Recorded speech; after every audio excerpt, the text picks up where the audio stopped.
Welcome back sa aking YouTube channel, Jeremy's TV, Manila. Like, share, and subscribe.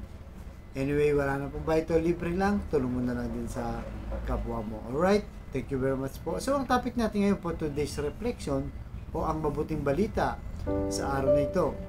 Paano nga ba magsilbi o maglingkod sa Diyos? Paano, ganun din sa pamilya at sa kapwa-tao. Sabi sa Pilipos, chapter 2, verse 3, huwag kayong gumawa ng anumang dahil sa pansariling layunin o pagyayabang, sa halip bilang tanda ng pagpapakumbaba, ituring ninyong higit ang iba kesa sa inyong pansarili. Yan po no, napakalinaw na ang tunay no, na pagsisilbi o sa puso ng isang tao ay yung kababaan ng loob. So ito po yun na sinasabi ni San Pablo. So hindi yung mga personal na layunin ang kailangang unahin. Sa ngayon po kasi kung nakikita natin sa panahon natin ngayon no, sa Facebook, makita natin na karamihan po mga pansarili po ang iniisip, no? Mga personal gain, pag-promote sa sarili at kung ano-ano pa. Kaya nga sabi dito ni San Pablo na mamuhay kayo ng may kababaan ng loob at magmalasakit kayo sa iba. So yan po ang kanyang sinasabi. Dahil ito nga, no? Ito yung tanda bilang isang Kristiyano, no? Na kailangan natin gawin dahil yan ang tunay na paglilingkod sa iba. Iwasan din yung mga sariling pananaw, no? O yung mga sariling ambisyon. Minsan kasi, di ba, yung iba ginagawa ito, no? Kahit ano, kahit masama, aapak sila ng tao, gagawa sila ng hindi mabuti para lang sa kanilang personal na interest. Sa ngayon po, nakikita natin, no? Dito sa ating bayan, yung mga nanunungkulan sa atin. Di ba? Nakikita natin na pagkatapos nilang maluklok sa pwesto, nag-aaway-away sila. Bakit? Dahil kanya-kanyang sarili interest ang kanilang iniisip. Kaya kung titignan po natin, dahil alam niyo naman na political vlogger tayo, magulo po. Dahil nga po walang tunay na unity o paglilingkod. Kumbaga, kung ano yung kapakinabangan ng isang politiko, ganun din po. No, isa-isa. So, nagiging kanya-kanya sila. Yung layunin nila para sa bayan minsan ay nawawala. Pero siyempre, hindi lang po yung sa politika. No? Ganyan din po sa pamilya. Kapag ang mag-asawa, halimbawa yung nanay o yung tatay, walang pakialam sa pamilya. Siyempre, magkahati-hatian, magkawatak-watak yan. Dahil wala silang pakialam sa kanilang pamilya. Ganon din naman po, vice versa. No? Kung yung mga anak, wala rin pakialam sa kanilang mga magulang, wala silang pakialam sa kanilang mga kapatid, yung sarili lang nila iniisip nila, magkawatak-watak po. Yan po ang tunay na nangyayari. Ganon din po sa mga malalaking organization, no? Sa mga foundation, mga grupo, sa opisina, pag wala talagang kababaan ng loob, pataasan ng pride, ang nangyayari po ay watak-watak. So ito yung kung gusto mo talaga maging hindi makasarili, at kailangan lagi kang nakatuon sa humility.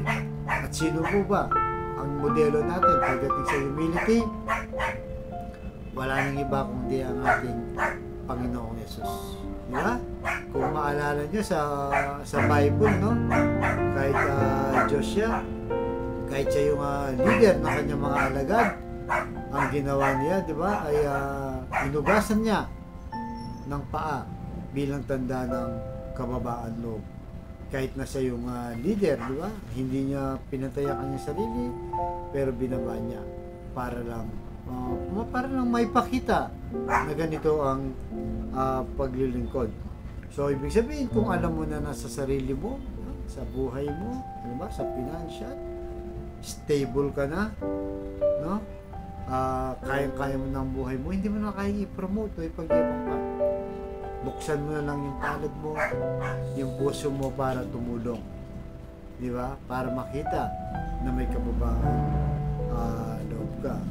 So yan po, no, yun ang pagpapakita dahil lang sabi nga ni Lord, no, Jesus loves God po, kaya nga sabi ni Lord na mahalin nyo, no, mahalin nyo yung sarili nyo gaya ng iyong mahalin nyo ang iyong kapwa gaya ng iyong sarili.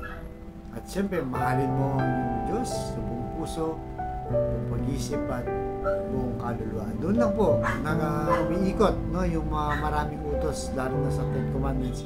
Dahil nga kapag naman, no, ginawa lahat ito ng buong mundo na nagiging mapagkumbaba, may malasakit sa isa't isa, napakaganda po ng mundo. Wala sana nag-aaway-away ngayon, kundi pagmamahalan ang umiiral. Kaya nga kumbaga magsakripisyo po tayo para sa iba.